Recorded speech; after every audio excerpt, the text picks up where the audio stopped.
You remember that feeling we talked about before? That quiet heaviness you couldn't quite name. That exhaustion that doesn't come from your body, but from somewhere deeper. That sense that something shifted and no one bothered to tell you when or why. If you've been sitting with that, wondering what's wrong with you, wondering if you're the only one who feels this disconnected, this out of place, then stay. Because what I'm about to say might be the missing piece you've been looking for. The world didn't just change while you were living your life. It accelerated. It became something else entirely. And the hardest part is that it happened so gradually, you didn't notice until you were already left behind. One day you looked up and realized that everything around you had turned into urgency. Every conversation, every interaction, every moment demanded speed. Immediate responses, instant decisions, constant availability. The pace of life became so frantic that there's no longer room for the kind of slowness you've learned to value. And depth is what you know. Depth is what you spent decades building. The ability to sit with something, to understand it fully before moving on. The patience to let relationships develop over time instead of expecting instant intimacy. But none of that matters anymore, because the world stopped rewarding depth. It started rewarding noise, volume, the appearance of productivity over actual substance. Here's the part no one talks about. You were trained for a completely different game. Everything you learned about how to live, how to build a life, how to matter, it was all based on stability. On the idea that if you worked hard, if you were responsible, if you contributed, you would have a place, a role, security. That was the promise. You held up your end. You did what you were supposed to do. You built your life around the assumption that stability was valuable, that consistency would be rewarded. But the world stopped playing that game. It moved to a different set of rules, rules that reward chaos, disruption, constant reinvention. Rules that value whoever can grab attention fastest, whoever can pivot quickest, whoever can make the most noise. And those rules weren't designed with you in mind. The game changed, and no one asked if you wanted to play. If this sounds familiar, stay with me. This isn't your fault. And recognizing this, naming it, is where the relief starts. Because for so long you've probably been blaming yourself, thinking you should try harder to keep up, feeling guilty for not understanding why everyone is so busy, why conversations feel so shallow. But it's not about effort. It's about the fact that you were trained for a world that no longer exists, and the world that replaced it doesn't know what to do with people like you. That's the identity crisis no one talks about. You spent your whole life becoming good at something, being dependable, being steady, being someone people could count on. And then the value of that skill disappeared. Not because it stopped being important, but because the culture stopped recognizing it. And when the thing you built your identity around stops matching to the world around you, you don't just feel confused. You feel erased. But here's what you need to understand. The fact that the world doesn't value what you offer anymore doesn't mean what you offer isn't valuable. It means the world got louder, faster, more distracted, and lost the ability to recognize real worth when it sees it. That's not on you. And this is where it gets dangerous. Because the loneliness you feel isn't about being alone. You can be surrounded by people and still feel completely isolated. You can have a phone full of contacts and no one to call. You can be in a room full of family and feel like no one really sees you. And that's because being busy is not the same as being present. People are busy, incredibly busy. Everyone you know is juggling 10 things at once, rushing from one obligation to the next, always overwhelmed. But busy doesn't mean engaged. You can see it in their eyes, the way they're half listening, the way they glance at their phone, the way they nod but don't really absorb what you're saying. They're physically there, but their attention is scattered, and you're just one more item competing for space in an overcrowded mental inbox.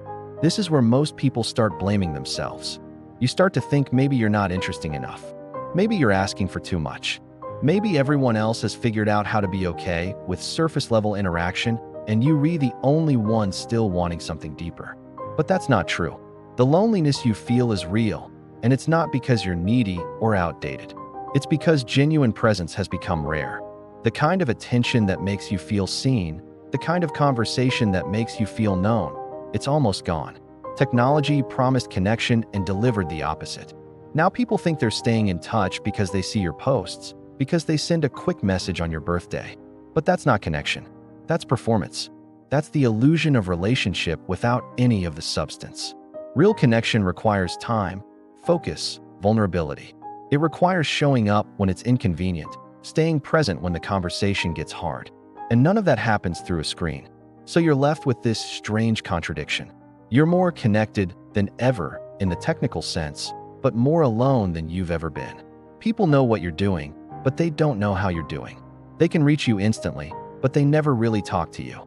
But here's the lie underneath all of this. Everyone keeps telling you that if you just adapt, if you just learn the new way, if you just try harder to keep up, you'll feel better. That you need to change to fit the world. But that's backwards. Because you cannot win a game designed for people who operate completely differently than you do. You cannot thrive in a system that fundamentally doesn't value what you have to offer. So the answer isn't to become someone else.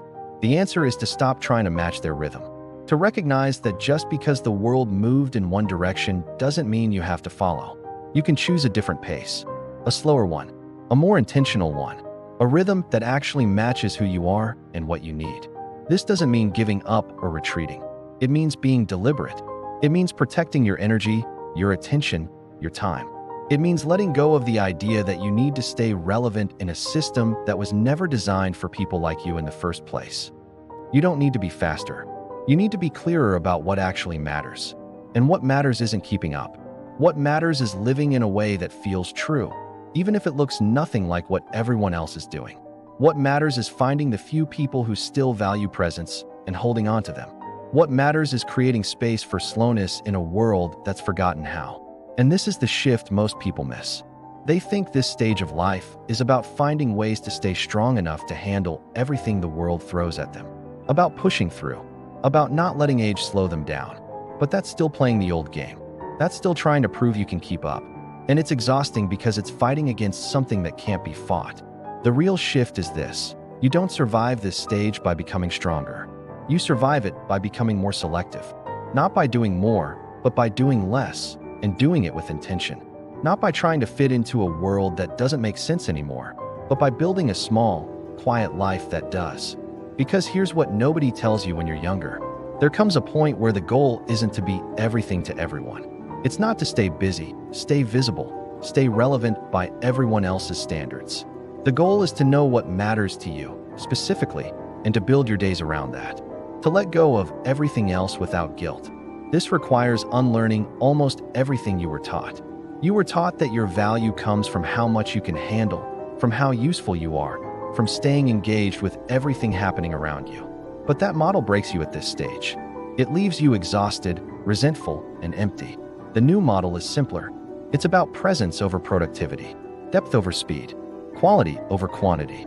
It's about a few real conversations instead of a dozen shallow ones. It's about one meaningful connection instead of 100 acquaintances. It's about days that feel full because they're intentional, not because they're packed. And yes, this means disappointing some people.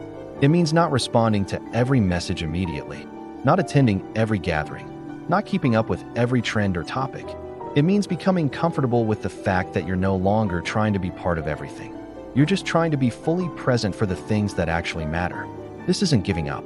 This is finally understanding the game. The world will keep moving fast. People will keep being distracted. Technology will keep fragmenting attention. None of that is going to change. But you can change how you respond to it. You can stop letting it dictate your worth. You can stop measuring yourself by standards that were never meant for this stage of life. You can choose differently. And that choice, that shift from trying to keep up to choosing your own rhythm, that's where the relief lives. That S where you stop feeling like you re-failing and start feeling like you re-finally living in a way that makes sense. This is how you survive this stage. Not by becoming what the world wants, but by becoming clearer about who you actually are and what you actually need. By building a life that's smaller, quieter, and more yours than anything you've had before. If something here landed for you, let me know in the comments. What's one thing you're ready to stop trying to keep up with? And if this helped you see things a little differently, go ahead and like it so others who need this can find it. There's more coming, conversations that go even deeper into what it actually takes to live well at this stage. Subscribe if you want to keep going. You're not the only one figuring this out.